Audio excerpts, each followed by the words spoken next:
It's been a year, a little over a year and 3,000 miles, a little under 3,000 miles really. And first off, before I even start the engine, I'm going to take the dipstick out. I'll have a look at the level. I did notice at the 2,000 mile mark, it was dropping a bit. And as you can see, it has dropped a little. I measured it just now and it was 7 millimeters down. That's 28 between the dots, so that's a 25% oil burn.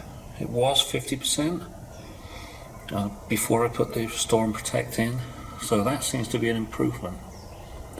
However, I'm not going to use the Restore and Protect on the next fill. Okay, so I ran the engine briefly to get it over to the stands, where I'm going to, the ramps, where I'm going to do the oil change. And the level has dropped quite a bit. It's, I'm guessing it's a little over halfway down now. And that's 18 millimeters down. So that must be the amount of oil that ran back into the sump overnight. But that's the, the cold is where I measure it usually. I don't usually run it and then measure it. I'm going to do a bit of cleanup, and I'm going to do the cleanup right now because I wanted to see how well the anti-drain back valve was working in this one. And I'm going to zoom in. I'm going to shine the light in there. And if you see, you can see oil level in there, right?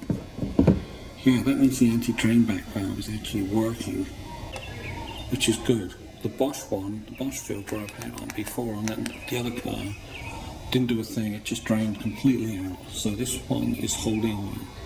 So it's a good design, it works. So to get all that oil out, I've got to stick the screwdriver in, and it helps break the vacuum and allows air to get in behind it and puts a hole in the valve so the oil can actually run forward and start draining out. Yeah, it's working, good. Yeah, I better capture this quick. The paper towel's absorbing it, but this one was at the dock, maybe just very slightly, like a millimeter above it.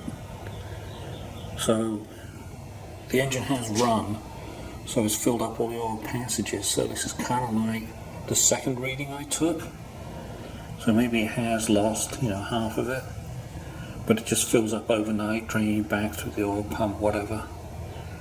Anyway, that's the oil level situation, and that's where I'm going to stop filling. So with the background noise of the leaf blowers, dueling leaf blowers, I've been center punching this thing and then using this to open up the gap wide enough, and then I'm going to use my sheet metal cutters, if I can, to get in here and cut my way around. So I won't bore you with the whole thing. I don't have one of those fancy filter openers, but this is the one that has the oil brie, hopefully, in it from the Restore and Protect. As you can see, my method is very inelegant, but I've got it round to a little bit here. Now I'm just going to try and bend it open. And there it goes. So I know this part works. That's the drain back valve, and I like having these in there. It saves all of the oil going back and just dumping out in the sump. Let's see what the filter's doing. There's no central pipe on this one. It does have the valve for whatever good that works, if it does. Doesn't seem to be a lot of debris in the bottom there.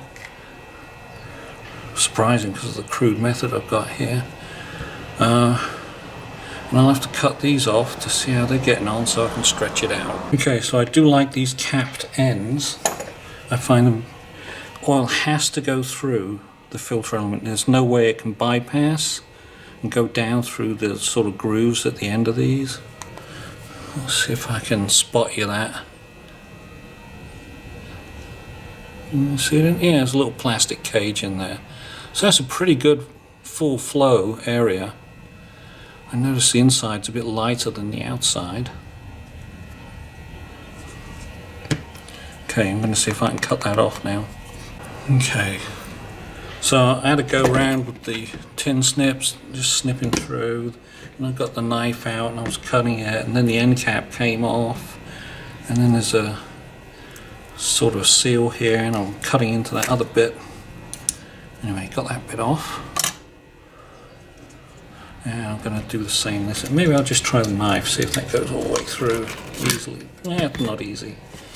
I'll use the snips. Just work my way around. Okay, so the snips and a little action with the knife seems to have done the trick. There's that inner cage. Nice flow through that. And we got the bulk of the filter element here.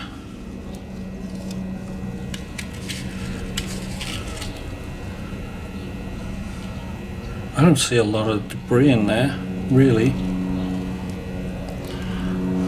don't know if the camera's going to focus on that or not.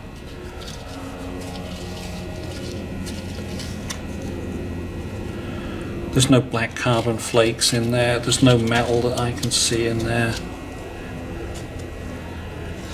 Okay. Oh, messy. I should have worn gloves, eh? Okay, so wrapping this up, I had another look, and there's really nothing I can see in there. So I'm just delicately wrapping it up, and it's going in the bin. Got most of the oil out I could. This is just paper debris on here. And here, so I don't know, other people have said they've seen all kinds of debris in there, but not me. I think the oil consumption is down a bit for the 3,000 mile trip. It is definitely down a little. It may be worth doing it again at a future date. I'm going to try this other oil for another 3,000 miles and do a change then. We'll see how that one gets on, see if that one burns more. It's just regular, what was it, Pennzoil? I think it was Pennzoil Super Platinum I put in or something. Okay, that's it for now. Okay, so I just did the oil change on the XB yesterday. The oil is already running off into the paper towel, but I measured it was 10 millimeters, 11 millimeters over this morning, out of 28 between the two dots. Yesterday it was about 1 millimeter over when I filled it, so obviously this is the oil that's drained back overnight, because I haven't started the engine yet. So I'll start it up, let it run for a few seconds, and then I'll remeasure it and see where the oil level is.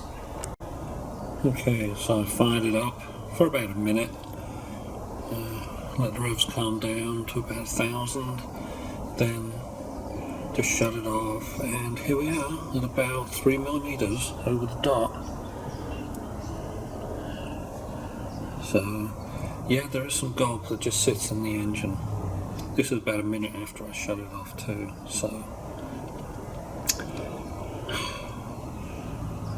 I wonder what the level should be.